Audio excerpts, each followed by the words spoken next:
What is going on, Miami? Welcome to another episode of the Miami Comedy Podcast. Thank you very much for joining me on this lovely Saturday afternoon.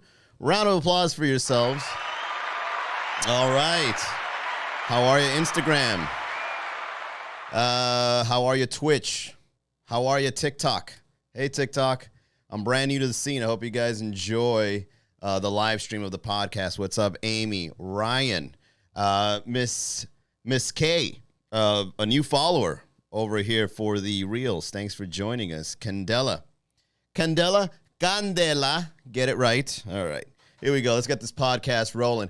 On today's episode, we're going to be talking about are the cars of Miami, the expensive ones, are they overrated?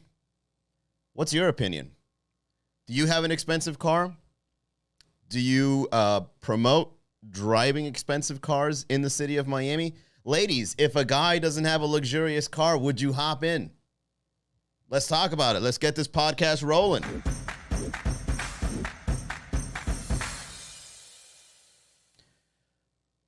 So if you guys are brand new to the channel, my name is Manny Garavito, and I go live every single day-ish to talk to the people of Miami and bring together the Miami comedy community. And in today's topic, like I mentioned before, is our luxurious cars overrated? Now, I've never driven a luxurious car other than maybe renting one when I'm on vacation. That's the only time I ever actually splurge when it comes to a vehicle. I drive a Honda Civic, and I do it with pride, okay? Fully paid off, no note. It's an old Honda Civic, but it's clean, okay? It's a very clean car, inside and out, and I paid it straight cash. I only do like 3 checks because I only check things like, is the AC working? Does it have Bluetooth? And does it move? Because if you have those 3, you're 99% winning when it comes to getting a vehicle. That's just my opinion. So if you ever go out and you buy yourself a luxurious car, you're not really doing much of a difference when I've got my Honda Civic doing the exact same thing that your Lexus is doing. And with all the money that I've saved up getting the Honda Civic, you know what I did when I went over to Austin, Texas? I rented a convertible, a Mustang convertible. I was rolling around in Austin feeling like a boss. This thing was fully loaded, Sirius XM, leather seats, drop top.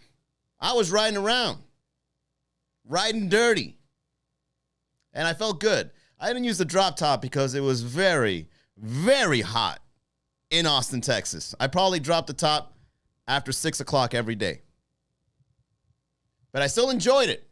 And then you know what? Once I finished enjoying it, guess what I did? I dropped it off at the Thrifty Rental Center. And I saved myself thousands of dollars. So in the city of Miami, considering the heat, considering the gas prices, considering the traffic jam, are luxurious cars overrated? I think so. I think if you ride a luxurious car, you're flexing for no reason. I mean, who are you really flexing for? In my opinion, a lot of guys out, I'm talking to the guys here. In my opinion, guys, you think you getting a nice car impresses girls. I think it impresses like 10% of them. For the most part, the girls don't care. They really don't. I've hung out with girls. They got in my car. They're like, oh, it's so hot outside. Thank God your AC works. I'm like, isn't this the real luxury? When you go inside of a car and you've got air conditioner, you can have the most baller car, but if your air conditioner sucks, I don't believe luxury cars, especially on the sports side, are known for their air conditioner.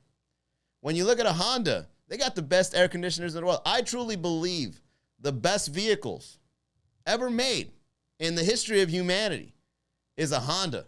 And I'm talking about the low-end models, all right? I'm not talking about Acura, which is a car I actually considered. But when I got the Honda, I've owned 2 Hondas my whole life. I owned a total of 4 cars my whole life, plus a motorcycle. My first car was a Honda, which was a hand-me-down from my family. My second car was a Ford Escape, I think. No, I had 5 cars. My third car was an Impala, and my recent car is a Honda Civic. And after driving a Honda Civic, I will never, ever get any other car ever again. I mean, unless I'm balling out of control where I don't know what to do with the money. And even if I did have, baller money, I'd probably just get a souped up Honda Civic. Yeah, make sure it's got the rims on it with the leather seats and the Sirius XM. Sir, with your finances, you can get yourself a Rolls. I said I want a Honda Civic. And make sure it's got the sunroof this time. The thing about Honda Civics is they last so long. I've never been disappointed by a Honda Civic. My first Honda Civic was a 94 something. And that thing had a hatchback. It was a mom car, 100% a mom car. It had a hatchback. It had a metal antenna sticking out of it. I remember one time I went through the car wash, and the thing bent, and it still worked. It's like, then why even put it? They just wanted to be vintage for no reason. So I'm driving this car around. I think I got it up to like 250,000 miles since it was my first car. I just drove everywhere with it. And then when I sold it, I gave it to a friend for like $1,000. And then it lasted another 100,000 miles when he drove it. Like, he would pull up in my house and I'd be like, yo, you still drive that thing? Damn. It's like, oh, yeah, man, this thing is, reliable. Never broke down. The only time a Honda would break down on you is, what did you do to it? A Honda doesn't break down for no reason. A Honda breaks down like because you did something. Did you take it to get the oil change? Did you change the battery? Did you rotate the tires? Why would it break down? There's no reason. Someone in the future can excavate a Honda Civic from some mining site and be like, oh, a vehicle from the old days when technology was just getting started with humanity. The thing would turn on. People in the future can drive that thing. You take a Honda to Mars, and you'll still be able to ride around. Don't take Hondas for granted, man. That's the best vehicle anyone can ever get. I don't understand why you would go with any other car, in my opinion. My Altima, I got it brand new. I got my first Altima, I think, when I was like 24. It was 2006. And it took me 4 years to pay off my Altima. And when I paid it off, it died on me. It's almost like it knew. It's like, okay, my job is done here. Time to break down. The whole engine just died. And I took it in. I got it checked. They lifted the engine up with the hooks. Some weird surgery I've never seen done to a car where they had to like lift the whole engine. They had to look at the pads underneath the engine. And then they just couldn't fix it. They were like, this car is over with. All those car payments for just 4 years of riding a Nissan Altima. Let's go on over to the chat. I see people talking to me. Sorry for not talking to you guys. Facebook user says, my first car was a Honda. It should be everybody's first and final car. This show is not sponsored by Honda. But if it can be, Honda, I'm listening. Reach out to me. I am a dear advocate of your work. Let's go on over here to the chat. Hang on, guys. Let me just load up Instagram here. All right, let's see. I'll go over here. We'll do a manual. QT says, I drove around with a screwdriver because you was tired of getting... because your car was tired of... because you were tired of fixing your car. What kind of car was it? Fabricant says, a Honda popped my chair. Everybody should start and end with a Honda. Cutie22 says, my Honda Accord was stolen 3 times that I didn't even get the ignition fixed. That's how good, right there. That's proof on how good of a car a Honda is. Cutie's car got robbed 3 times. The ignition wasn't even fixed, but they were able to get away with the car. The whole ignition didn't work, and it still got stolen 3 times. El Negro del Flow 666 says, saludos de Medellín. What's up, Colombia? ¿Cómo estamos? Fabricant says, my Civic buried an Audi, Volkswagen, and a Mercedes that I leased and never give me any problems. Love my Honda Accord when I was in high school, but sorry, love my Tesla a lot more. Don't rub it in. Don't rub it in. We don't need to know about your financial mistakes. Okay? A Tesla isn't even into its final form, and you guys are already buying this thing. Why would you want an all-metallic car just driving around? I feel like if I were to own a Tesla, I would be so worried about the battery giving out on me in the middle of nowhere. Have you been in the middle of nowhere? I'm not going to wait for the next battery stop or whatever it is you guys do to charge it. I've seen cars parked outside of a home with a little tube inside of it. I don't know how that works. All of a sudden, you guys are Doc Brown from Back to the Future, that you know how to like work with electricity, with gigawatts and stuff like that. I'm not ready for that yet. And I don't want to be a douche either, where I'm driving around in an electric car and I'm like 5% of the entire population. Now they're erecting all these stops and malls and garage parking lots with these little stations, and you guys get VIP parking because you bought a Tesla. Ah, you douches. You know what? That's an awful feeling when you're driving around a Honda Civic, all the parking spots are taken, and there's 5 open spots for those that have Teslas. That is vehicular discrimination. What do you mean there's no park? What do you mean I can't park there? Oh, those are for Teslas. I got to buy a Tesla to park there? You got handicap, you got pregnant maternity parking, and then you got Tesla parking. You guys are a bunch of douches, man. That's the only thing I see that's beneficial about owning a Tesla. You guys get special parking to charge your cars while you go shopping at a Nautica store. Let's keep it going. Welcome to those coming into the chat. Always had a Honda and now have a Tesla. I used to think like you that not why I got out of a ticket after the accident. Can you put periods in your comments? Okay, can you make it so that I can actually read this thing cohesively? Think of the people listening to you. All right, so I think anything that's like past 20 to 30K worth of a car is not worth it. I mean, if I were to think back of my younger days, and I was driving around in my Honda. It was a Honda Accord hatchback. It was in 1994. You should see the kind of jamming sessions I had in my car when I was stuck in traffic. I would crank the music all the way up, and I would just jam to 94.9 Zeta. Just headbanging, drumming on the steering wheel. I would pretend I'd be playing a guitar while I had the underhand grip on the steering wheel, like guitar solos, people looking at me. I had so much fun with my first car. But I needed those $1,000, and it was time to upgrade. I had a good job, and I was like, I'm going to get a brand new car, and it shouldn't have been an Altima. I totally regret buying a brand new Altima. All that money just wasted. For those listening, if you have kids, or if you're planning on buying a car, I'm going to tell you right now, it just ain't worth it.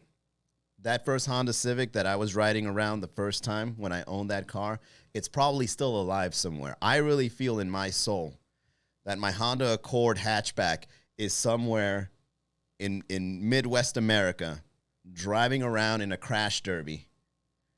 And, you know, and it's just, it's got like 500,000 miles and it's still rolling. I can feel that car is still alive somewhere. My Altima was broken down for parts a long time ago. But my Honda Accord, my first one, I know it's out there. Probably has a baby on board sticker while it's on a crash derby. Just bumping into cars. Here's what I'm going to wait for.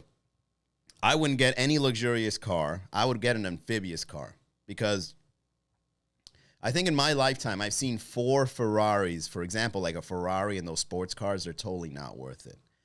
I think I've seen 4 Ferraris in my entire life that were burnt. Like they just catch fire. I've been in traffic jams because of Ferraris on fire. I've seen one in downtown. I remember I've seen one in Miami Beach. You guys are driving around in your Ferraris and you're revving the engine. And Ferraris, you know, they got a flex that you got a big old engine that you can't even drive around with because of all the traffic. And if you did drive around with, you're going to be stressed out on how many people try to race you because you're pulling up in this thing. People just showing up with cars that aren't even sports cars. It's just some lonely dad that has like the 6-engine version of a Maxima, and then they want to drive fast because they had a beer or two after work, and they're like, I'm bored. Oh, look at this Ferrari, and they just start revving the engine. Make me feel alive. So Ferraris is probably the worst investment. I think it's a scam. Let's go ahead and call it right now. I think Ferraris I actually believe that Ferraris are a very Miami car because of how they scam insurance companies when they catch fire. It makes total sense. It's almost like if you rent a Ferrari, for example, from these luxury rental companies, and it catches on fire while you're driving it around for the next weekend or so that you have it, they keep the money. You're free and clear. It's a Miami scam. I'm telling you, Ferraris catching on fire is a very Miami thing because of the insurance scam that's involved. It's almost too common for these cars to be catching on fire. It's suspicious. I'm going to show you guys some news videos here of, look, when you look up Ferraris catching on fire on YouTube, there's multiple videos of this happening. And people are still buying this thing. A Ferrari on fire causing delays at Miami International Airport today. Miami-Dade Fire says this exotic car was fully engulfed in flames when they arrived at MIA. No one was hurt, thankfully, but the scene did cause a backup at the airport for Thanksgiving Day travelers. Very Miami thing. Here's another one.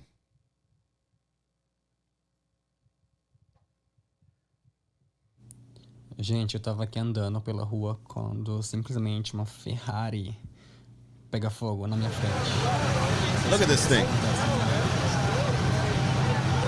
In the middle of the night, all on fire. It ain't worth it. Everyone just crowding around. Nah, man. Why bother? Why put your life on the line? Now, if I were to make a hefty investment on a vehicle that would be brand new, I would definitely get an amphibious one. I want to get a vehicle that can actually go in water and land at the same time. I think that would be one of the best investments. As a local person living in the city of Miami, I think this is where it's at. I think this is where you need to put your money. As soon as forget a Tesla. Forget Tesla. If Tesla wants to bring their vehicles to the next level, you got to get yourself an amphibious car, because once Miami goes underwater, do you know the kind of flexing you could be doing when you pull up to one of the, to the nightclubs underwater like Atlantis with one of these things? Look at this. The Scuba is the only real diving car in the world. They almost look like, the way they went into the water, by the way, it almost looked like they were committing suicide. I love you, honey. I love you too, baby. Let's get into this water together. And then you go in and they're wearing scuba gear. But look how cool that is. We are building exciting concept cars to illustrate the future of mobility. Frank founded his company, Rin Speed, 42 years ago and has dedicated his professional life to creating extraordinary concept cars. But there's one that stands out from the crowd. We built the Scuba some 12 years ago, but still today it's our icon. Well, wait a second. If this thing was built 12 years ago, why is it that we can't get into one of these yet? Why aren't these on sale? Why can't I go to a car dealership and find one of these things? If I were to get a brand new car, it would definitely be one of these cars. Cutie says, why would you get a car that goes, why would you drive in the water? Have you been to Brickell during a rainy day? That's why. Have you seen how Brickell gets? That's going to happen eventually. And all these cars that went underwater when Brickell had just like an hour or two of rain, and all the trouble those people had to go through to collect the insurance money, you get yourself a vehicle like this, you're free and clear. I would actually roll around in Brickell with this thing if it was flooded. On purpose. People taking photos, shouting you out on Instagram. Yo, check out Manny on his brand new scuba car.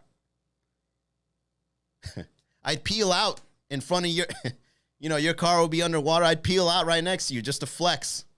Got my girl next to me. Let's see. Chef Viton says, hold on, let me get the chat cam up because we're professional. Chef Viton says, when Miami goes under, Barceros are going to get all the chicks. Okay. Cutie says, you need a truck here in Miami. Bipolar weather. I have a Toyota truck too. No, I think, unless are you a handy person? Because the only way I would see pickup trucks being beneficial is if you're one of those people that actually run a business where you go around collecting other people's junk, which from what I can tell, is a very, very profitable business. I've seen, they're mostly old Cuban people, and they're always red, these pickup trucks. Cuban people love red pickup trucks, and they love collecting trash. I don't even know what they do with it, but I've seen so many in my lifetime. To this day, here in my neighborhood, I have like 3 of them, and they're competing.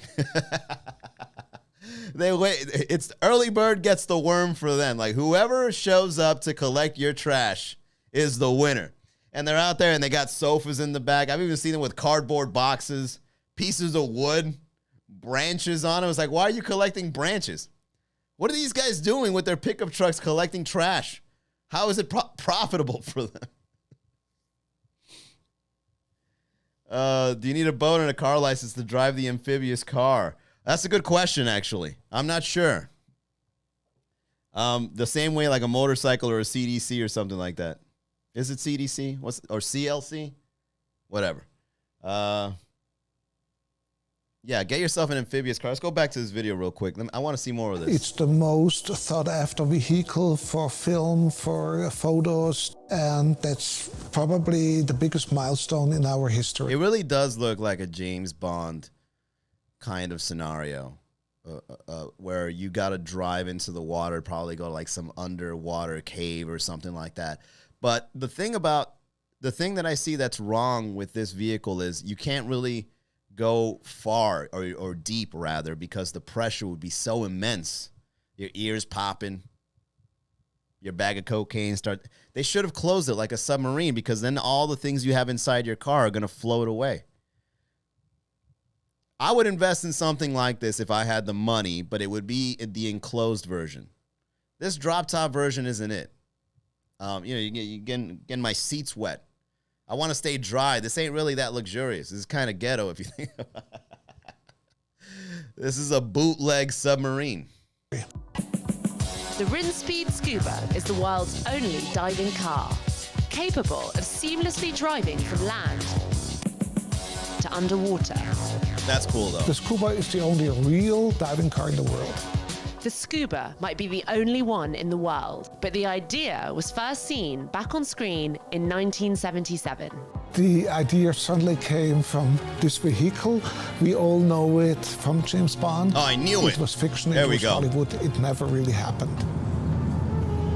So James Bond, our claim- James Bond, being the chick magnet that he is, of course, was driving one of the first concepts of a boat car vehicle. Of course, he won the girl. All that Yeah, you know what kind of James Bond movie I want to see? Because this guy gets so much tail. I want to see a James Bond movie where he fights and while having an STD at the same time. I have the antidote here for your STD, Mr. Bond. But before I give it to you, you will die. That's hilarious. Yeah, why can't there be a James Bond movie where James is dying from an STD and the villain won't give him the antidote?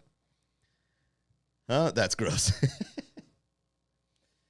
Vike says, amphibious car will contribute to Biscayne while fish population increasing. What's a Biscayne fish, you ask? Oh, boy. All right, let's move on. Expensive cars are like expensive houses. Nice, but have expensive to maintain. Absolutely. I used to be the kind of guy that would go to Jiffy Lube to maintain my car. Not a good idea.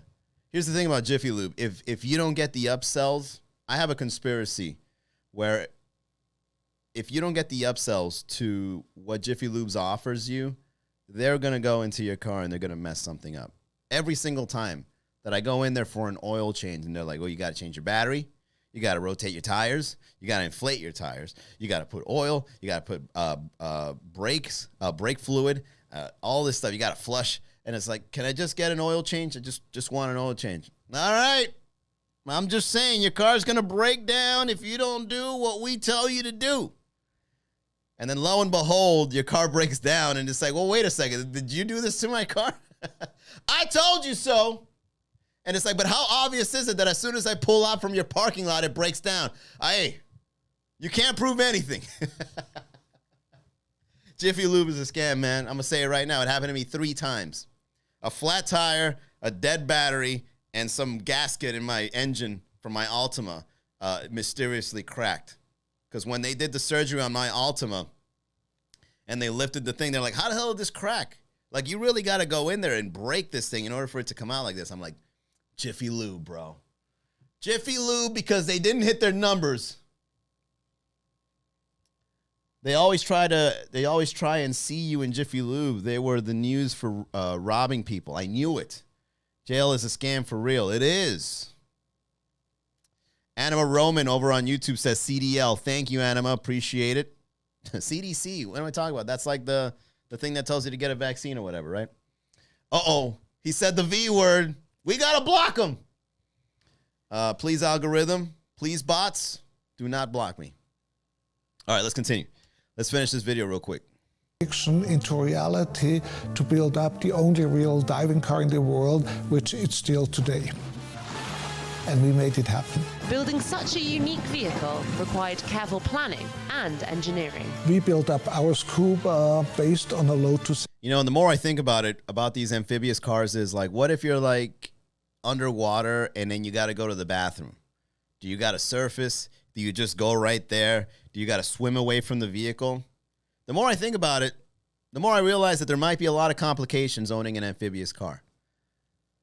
Elise, we did not redesign the Elise, but the inside, all its technology has completely changed. And what what would happen if your car starts breaking down? Do you just roll up to your local mechanic shop and tell Arturo that he needs to like look into your amphibious car? Yo no sé por qué, pero ya no nada el carro. The car doesn't swim anymore. What do I do? He's just gonna look at you like, get this thing out of my parking lot, man. Quita eso de aquí. Yo no entiendo eso. Oh, yeah, and another question for Cutie that owns a Tesla. What do you do if you pull up with a high-end tech car to your local mechanic shop? Will they even know how to fix it? You just going in, they got to know how to code. You know what? There's a joke right there. That's a joke right there. What do you do when you're in Miami and your Tesla breaks down? Does your mechanic got to know how to code? Does he know Python, C++? Oh, this car runs on JavaScript. I don't understand how this works. Try to explain to your mechanic. Try to explain to your Cuban mechanic that you have an NFT that opens the car door. Yo, that's hilarious. All computers, exactly. Mechanics today don't even have the tools. Had the car for 3 years, never got it fixed. Oh, you will. Had to take it back to Tesla service once and it was free. I knew it. So you got to go to Tesla themselves. You got to go to Tesla themselves in order for them to fix your car. You can't go to Hialeah and get something under the radar, right? You can't get hooked up. So if you ever get in an accident, Tesla's got to fix your car, right? You can't go under the bridge in Hialeah where they got all those mechanic shops that have been open since 1930s. Right? They'll fix your stuff for like $20 and a cafecito. Okay? A fender bender, you go to Tesla, you got to get all new wiring, everything. We got to give you a new battery. But it's just the door. New battery, new wiring. The door doesn't even open with your thumbprint anymore. It's got to read your DNA. The DNA reader's broken. All right, what time is it? 6:32. Let's wind it down. That was fun, guys. Cool little episode there. No, expensive cars are not worth it in the city of Miami. Do not listen to Cutie. Cutie's probably balling out of control. But as for people like me, who are a little more conservative with where their money goes, especially when it comes to vehicles, not worth it. Get a Honda Civic, a used certified one, okay? And just look for three things. I'm telling you. If it moves, if it's got AC, and if it plays music, you win. You ain't gotta go all out. That's all you need. It's good for the environment because it doesn't even take a lot of gas. Very cost effective and will last you a lifetime. Okay? And you know what? If somebody judges you because of the kind of car you drive, they ain't the one. So get yourself a Honda Civic, guys. Manny 100% advocates all Honda Civics out there in the city of Miami. Doing good. And if your car gets stolen, it ain't really that big of a loss. We're like, well, I'll just get another one. They're very disposable cars. They last forever and they're super disposable. Okay? And then with the money, and here's a tip. With the money you save from getting an inexpensive car like a Honda Civic, when you go on vacation, go all out. Get any car you want. Even get the Ferrari if that's what if you want to explode in a combustion of the vehicle you rented and then collect the insurance money, go right ahead. Okay? You save yourself thousands of dollars. If you want to see, and you know what's even better when you go on vacation and you rent a car, you can actually drive multiple cars in your lifetime. Think about it. If you have a Honda Civic back home and then you take a trip somewhere, you get yourself a Lexus. Now you drove. Yeah, I once owned a Lexus for like a week, but I owned it. Yeah, I rode that Mercedes-Benz. Yeah, I was up in Cleveland. No one wanted to rent it, and I was pulling up in the brand new Benz. And then I got bored of it after a couple of days and just returned it. How much did it run me? $400. I already got the experience I wanted. Got myself some Cleveland tail. That's all I needed for. I don't need it all the time. It did its duty. All right, let's read a couple of comments and then we'll close it out here. Get a Tesla. You'll thank me later. Not baller broke ass jokes. My Tesla was cheaper than my Lexus. Is it? How much are Tesla's going for? No worries. Bootleg Tesla mechanics will happen soon in Hialeah. People and Son.